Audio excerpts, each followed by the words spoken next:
चलिए दोस्तों, तो हम अब क्लास 10th बोर्ड एग्ज़ाम के 2025 विज्ञान के पेपर की ओर चलते हैं, जिसका पेपर कोड है 824 CO। तो चलिए दोस्तों बनाते हैं। पहला क्वेश्चन है, निम्न में से किस दर्पण के द्वारा आपका प्रतिबिंब सदैव सीधा होता है? तो सदैव सीधा अवतल दर्पण से होगा ही नहीं, समतल दर्पण से नहीं, उत्तल दर्पण से नहीं, समतल तथा उत्तल दर्पण दोनों। चित्र में सर्वसम पृष्ठ पर श्वेत प्रकाश की किरण आपतित होती है, संयोजन से निर्गत प्रकाश की किरण होगी।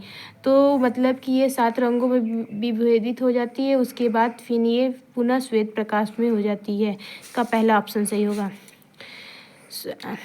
देखिए, तो तीसरा वाला हो जाएगा, उत्तल लेंस के F तथा 2F के बीच स्थित किसी वस्तु का प्रतिबिंब बनता है। तो ये देखिए लेंस वाले चैप्टर से है, तो इसका डी वाला ऑप्शन सही होगा, वास्तविक, बड़ा तथा उल्टा। किस दृष्टि दोष के निवारण के लिए द्विफोकसी लेंस का उपयोग करते हैं? तो ये देखिए, इसका जरा दृष्टि दोष के निवारण के लिए द्विफोकसी लेंस का प्रयोग करते हैं। तो हम चलते हैं अपने 5वें प्रश्न के लिए। कॉलम में दिए गए भौतिक राशियों के मात्रक को सुमेल कॉलम वाई में दिए गए भौतिक राशि पर सही विकल्प करें। तो ओम मीटर किसका मात्रक है? प्रतिरोध का मात्रक ओम मीटर है। और वाट का मात्रक क्या है? विद्युत शक्ति, इसका हो जाएगा। और तीसरा का क्या हो जाएगा? हमारा चौथा हो जाएगा। और चौथा के क्या हो जाएगा? हमारा पहला हो जाएगा। तो हम चलते हैं अपने 5वें प्रश्न की ओर। 110 वाट की विद्युत बल्ब 220 वोल्ट की विद्युत स्रोत से जोड़े जाने पर विद्युत बल्ब में धारा प्रवाहित होती है। तो इसको हम सॉल्व करेंगे, तो इसका हमारा ऑप्शन आएगा डी वाला, 0.5 एम्पियर। तो हम चलते हैं अपने 7वें प्रश्न की ओर। किसी धारावाही लंबी परिनालिका के भीतर चुंबकीय क्षेत्र होता है। चुंबकीय क्षेत्र का मान हमें मतलब कि सभी जगह हमारा समान होता है। और चलते हैं 8वें प्रश्न की ओर। निम्नलिखित में से कौन सा समजातीय श्रेणी है? समजातीय श्रेणी देखिए, ये पहला नहीं है, दूसरा भी नहीं है, तीसरा का हो जाएगा। मेरा तीसरा का ऑप्शन करेक्ट ऑप्शन है। तो चलते हैं 9वें प्रश्न की ओर। एथेनॉल में क्रियात्मक समूह है। एथेनॉल का OH होता है, इसलिए ये है क्रियात्मक समूह, इसका OH है। इसमें चलते हैं हम अपने 10वें प्रश्न की ओर। एक विलयन लाल लिटमस को नीला कर देता है, इस विलयन का pH मान होगा। इसमें जो नीले लिटमस पेपर को लाल कर देता है उसका विलयन अम्लीय होता है, और लाल लिटमस पेपर को नीला कर देता है वो क्षारीय होता है। इसमें देखिए क्षार वाला कौन सा है? 7 से ज़्यादा कौन सा है? 8 डी नंबर है इसे करेक्ट ऑप्शन। चलते हैं हम अपने 11 नंबर प्रश्न की ओर।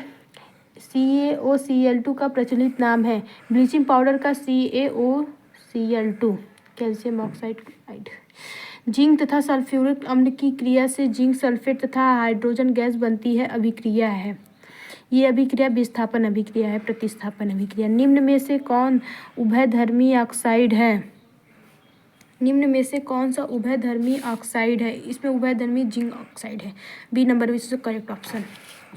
14वां प्रश्न की ओर हम चलते हैं। तो निम्न में से कौन जल एवं खनिज संवहन के लिए उत्तरदायी है? जल। देखिए दोस्तों, इसको ज से जल, ज से जाइलम, फ से फूड, फ से फ्लोएम। तो यहाँ पे जाइलम पहला ऑप्शन करेक्ट ऑप्शन था।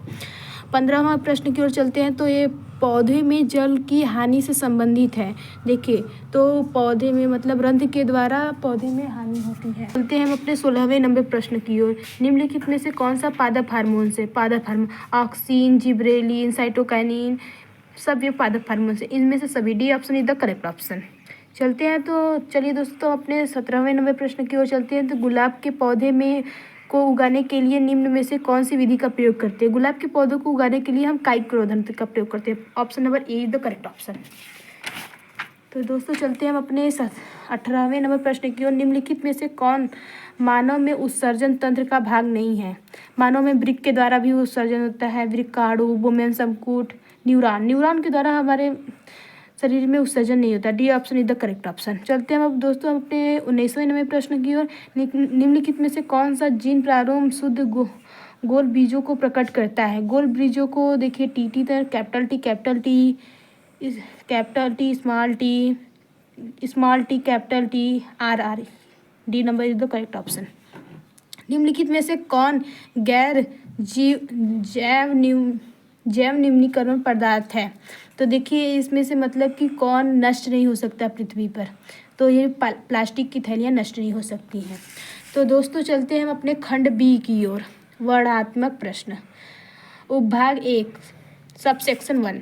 तो पहला क्वेश्चन है दृष्टि दोष कितने प्रकार के होते हैं। तो इसमें हम अपना दृष्टि दोष कितने प्रकार के, दृष्टि दोष 3 प्रकार के होते हैं।